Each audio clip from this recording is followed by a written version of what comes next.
Until 1941, the two sides seemed balanced from an economic perspective.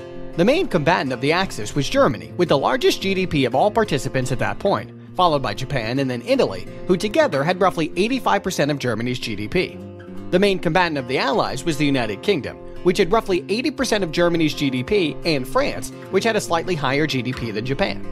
Since Japan focused on its military campaign in China, the combatants seemed equally matched when the European conflict started on the 1st of September 1939. After 1941, however, this changed dramatically. The United States and the USSR joined the Allies, with the US having a GDP 2 times greater than Germany, and while data for the USSR tends to be inaccurate, it probably had roughly the GDP of Germany. In the end, the economically larger coalition prevailed in 1945. The beginning of the war was marked by the qualitative advantage of the Axis and its better prepared military, which enabled Germany to quickly conquer Poland, Denmark, Norway, Belgium, the Netherlands, and even France.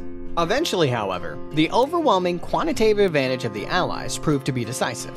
The Allies overshadowed the Axis in terms of not only GDP and population, but also sheer territorial aspects, as conquering a huge Russia had proven much more difficult than defeating much smaller Western European nations.